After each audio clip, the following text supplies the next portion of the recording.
Thanks a lot, Shelby. The month of November marks a grim anniversary for road-related deaths here in the state of Texas. Yeah, in fact, there has been a death on Texas roads every day since November 7th of 2000. We say good morning now to Sunrise reporter Roland Rodriguez. And Roland, I understand the folks at the Texas Department of Transportation have a plan to maybe try to end this streak. Good morning, guys, and good morning, South Texas. What's sad about this streak is that 9 out of 10 of these fatal crashes could have been preventable.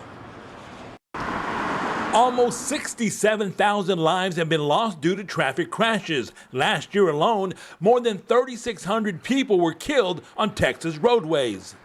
Here's what TxDOT is doing. We're engineering roads every day to help make up for driver errors. We put up rumble strips on the edges of roads to let drivers know when they are veering off the road so that they can correct. We put up concrete median barriers, as you see on SPID and Crosstown. This prevents head-on collisions. TxDOT is raising public awareness by issuing a call to action to all drivers called End the Streak Texas. We're reaching out to hospitals, law enforcement, schools to spread the word. The more people know that ending the streak is in their hands, then they know they have the power to do something about it. The initiative is meant to encourage drivers to drive responsibly without distractions. Most crashes and fatalities are due to drunkenness, distracted driving, or failure to use seat belts. In other words, they're preventable. TxDOT is also calling Texans to help them out with a social media campaign to prevent fatal accidents on Texas roads. We want people to use the hashtag #InTheStreetTexas to put up testimonials on Twitter, on their Facebook, on Instagram, and on other social media to let people know about loved ones they've lost in crashes. The goal is to reduce the number of deaths to 0 by 2050. But again, this is a shared responsibility. TxDOT can engineer safe roads. Our crews can maintain them. But drivers also have a responsibility to drive safe, sober, and buckled up. And we will have more information on how you can stay safe on Texas roads later this morning on our website at KRISTV.com. Guys? All right, the perfect segue here to what's coming up next, because you look out there, Mac, and roads are kind of slick this morning. Excuse me, very slick, as a matter of fact, because of all the rain last night. Of course, it's rather chilly out there, too. Talking about 48 degrees right now. But taking a look at your roadways, and you can see how things are moving along very well, even though it is wet. So we just want you to just watch your speed and the corners because it's a little slick. Now, we still have some ponding on the roadways and some water that's still standing. The light rain is continuing, so even though we have that rain, we're looking good at Crosstown, SPID. We'll go all the way down to Everhart, and there's just a little traffic beginning to build on McCardle there, but it's just localized traffic, not on the freeway. Well, coming up, we'll be talking about how warm it'll get today, or how cold it will stay, and what happens for the weekend. All that in just a moment.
You're watching Chris 6 News Sunrise.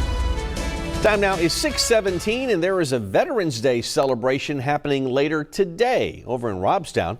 Nueces County Judge Barbara Canales will be speaking at the Borchard Fairgrounds this morning at 10. Afterward, refreshments will be provided at the Robstown Area Historical Museum. This is a free event, and everyone is invited. And as Veterans Day approaches, many local businesses are planning to offer up some pretty good deals to thank veterans for their service.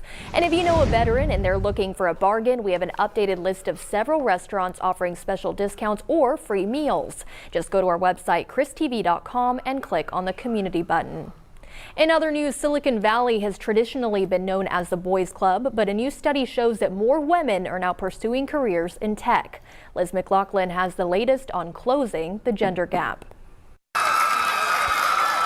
More female graduates are hunting for jobs in technology. We had over a 200% increase in women applying for data engineer positions. That's according to a new study from an early career network called Handshake. Out of 100,000 women, more than a third majored in a non-STEM related subject. Technology is literally in every sector, whether it's fashion or education or finance. But more than half had technical skills such as coding. Many spurred by tech education at an early age, pushed by organizations like Girls Who Code. Try that. Hiring and recruitment initiatives could also have an impact. Handshake cited Cisco, Wayfair, and Microsoft among companies attracting the highest percentage of female applicants. We're also seeing employers take more of a vested interest in making sure that they have diversity and gender parity on their teams. According to AnitaB.org, a gender equity nonprofit, women now make up almost 30% of entry-level tech positions. But overall, they're still outpaced by men 3-1. And women face challenges beyond underrepresentation, from sexual harassment to unequal pay. While we've made major progress in more women applying to these jobs and into these sectors, we still have a lot of work to do. To make sure male-dominated industries don't stay that way forever. Liz McLaughlin, NBC News. Well, the end-of-year holidays are now starting to show up on the calendar, which of course means the Rockefeller Center tree is on its way to the Big Apple. Crews were in the small town of Florida, New York yesterday to cut down that spruce tree that'll be used this year. They sawed through the tree and then hoisted it high into the air, lowering it onto the back of a truck. Now that tree stands as high as 77 feet tall, weighing a whopping 14 tons. It'll be on display soon at Rockefeller Center. And boy, don't you know, those folks were surprised when Al Roker showed up in their front yard with a chainsaw and said, "Hey, wait a minute, that's my tree." I bet they were glad to have the 14-ton tree out of their front yard, though. Imagine having that fall on your house. Well, in a strong wind, that would be a problem. Would be a problem. I hope they give them credit, Mr. and Mrs. So-and-so provided the tree for letting us Rockefeller come. Center. And I hope they asked ahead of time. Yeah, well, it's just been my kind of thing, that you know. too, you know. Hey, we're cutting You think they your just tree showed down. up? Yeah, honey, where'd the tree go? That Al Roker is something else, my friend. I'll tell you, give them a chainsaw. Man, Yeah, I'll what tell do you do? Well, good morning, everybody. We're looking at some cold weather out there. We're looking at 48 degrees and rain. Of course, the rain came in yesterday with the front and really gave us a good shot in the arm. Right now, in addition to being 48, it's very windy, and that it makes it feel a little colder. So you really do need to bundle up, especially the kids going off to school. They're going to be needing the jacket all day. Yesterday, the high was 84. That occurred at 11 o'clock in the morning, and then the clouds, then the rain, and then bam, the front came through. And look at that. Almost 3 inches of rain fell out at the airport. The computer models were right. I didn't think we'd get that much, but it was very, very good. That brings our November total to 298, brings our year total to 20.26, but we're still 8 inches below our seasonal average of 32. So yes, I'm going to be crying until we get some more rain to at least get even with the year. So here is the temperatures around the state. We're all in the low 40s in South Texas, with 30s up in North Texas. We're still having a lot of cloud cover over the area, and the rain has not ended yet. As a matter of fact, here's what we're talking about. You can see a lot of rain shield coming in all the way from West Texas, all the way into East Texas. For us, we've had a few little light showers this morning. Here we are right about now. You can see how that activity keeps moving through. So you're going to need the wipers. Some of the roadways are wet, so do be cautious. You know, watch the road, watch the speed and all that good stuff. And this is another really good map. This is the last 24-hour rain total. So here's the city, here's Calallen, and from Calallen all the way down to about Bishop or Chapman Ranch, anywhere from 2 to 3 inches of rain. That was very good stuff for western Nueces County. So the frontal system is now south of Brownsville. We continue to get this tropical tap. You see this moisture coming up from the Pacific. It's going up and over the cold air. That's why we're getting this overrunning pattern and all this light rain. This is cold, but folks, next week it gets even colder. All right, let me show you. This is the long range. There's our front, big ridge, high pressure, cold air. That continues southward, and for the weekend, we're going to moderate the temperature, get up actually into the mid 70s. But on Monday afternoon, we got a powerful front blowing through here. This is going to come in with rain and wind, kind of like last night, and that's on Veterans Day in the afternoon, about 4 o'clock. So that one is really going to bring us a chill for the early part of next week. So let me show you the temperatures. So today's high maybe we'll get up to 55, so you're going to need the jacket all day long. Tomorrow, Saturday, we get up to 66, so a little bit of a break. A little sunshine on Sunday with the 74, but Monday afternoon, major strong cold front that'll give us a couple of upper 30s as low temperatures next week. That's your 7-day forecast brought to you by NEC Co-op Energy. Back in a moment.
Happening now, police in Alabama have arrested a man wanted for the disappearance of a 19-year-old woman.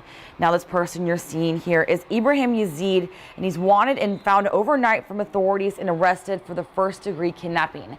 And as you can see, his face is very swollen, and police have not confirmed what his injury is from. And he was taken in the suspect of the disappearance of Anaya Blanchard, who you're looking at right now. And according to police, Yazid was at the same location that Blanchard was last seen, and he is involved with taking her against her will. And that's what's happening now in Alabama. Sonia, back to you. Thanks a lot, Shelby. New research has revealed a link between a family history of cancer and childhood asthma.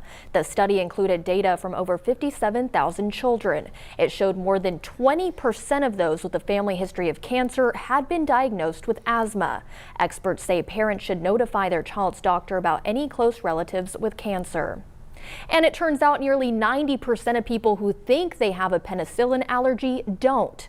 Doctors say many people outgrow a childhood allergy to the antibiotic, and some people never had it in the first place. However, it can be difficult to get the allergy removed from a medical chart. A new study found that half of patients who tested negative for penicillin allergies still carried the allergy label in their pharmacy records. Experts say it is important to get tested to know if you have a true penicillin allergy, so you know whether to avoid the drug.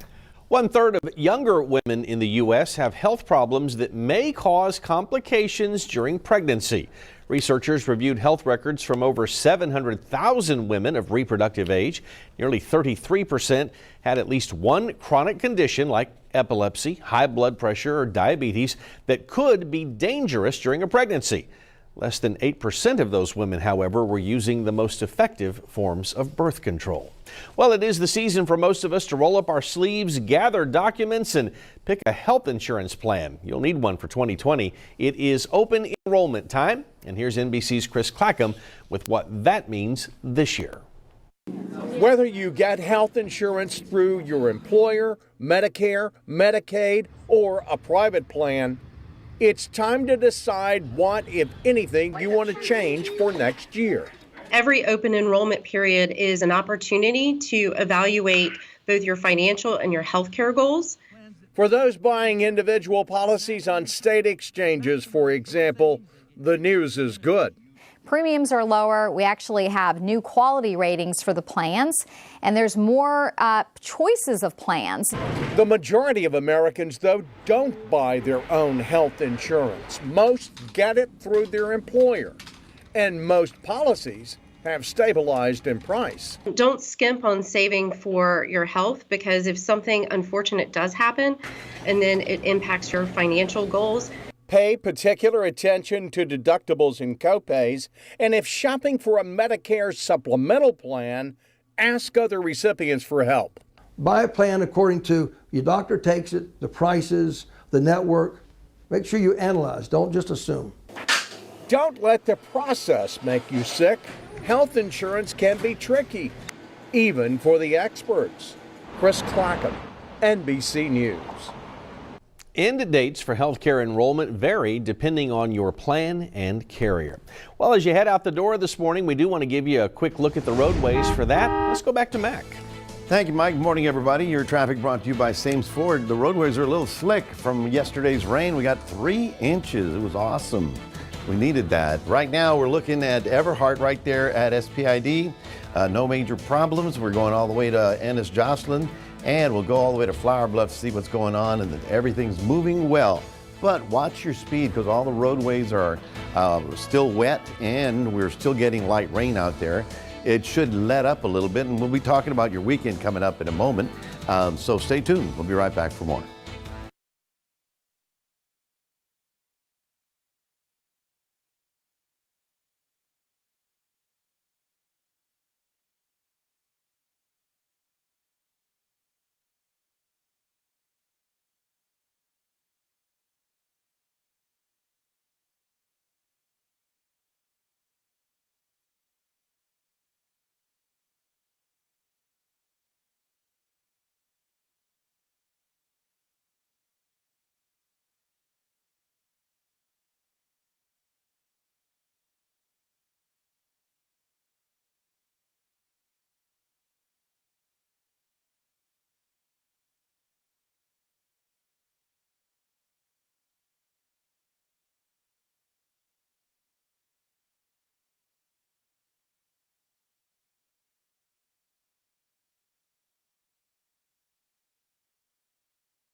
This is Chris 6 News Sunrise. Welcome back. Well, HEB is sponsoring the Texas State Aquarium's next Community Day, and it's happening this weekend. On Sunday, admission to the aquarium will be only $2 per person, and for that price, you get access to all of the aquarium's exhibits, and you get up-close encounters with sharks, dolphins, manta rays, and lots more. By the way, the $2 admission also includes parking. Yeah, it looks like a lot of fun, and if you'd like to learn more about the history of Corpus Christi, well, you're going to have a big chance to do that tomorrow as well. We're talking about the 10th annual Voices of South Texas. Reenactors will be over at the old Bayview Cemetery depicting war heroes all the way from the Civil War forward. The Voices of South Texas benefits the Friends of Old Bayview Cemetery as a way to preserve what is the oldest federal military cemetery in Texas. That event is free. It's open to everyone, and it begins at 10 o'clock tomorrow morning. Well, due to the rain yesterday, we've got ourselves some high school football later this morning. Chris 6 Sports Director Alan Harwell has details. Hi, good morning, everybody. We were supposed to get an early start to the final week of the high school football regular season last night. In fact, London and Odom were scheduled to play for the district championship over at John Paul II High School. But wow, check it out. Pouring down rain at kickoff. Not the kind of elements you want to play, especially such an important game as this one. So the game wound up being postponed. They have rescheduled the contest for this morning. That's right, this morning at 11 a.m. the game will still be played at John Paul. We will have your game coverage later tonight on the Friday Night Fever. Now here are our featured games tonight. We will be in Port Lavaca. This is the big one. This is for the district championship. Could be what many are calling maybe the game of the year. Cal Allen at Port Lavaca. It'll be a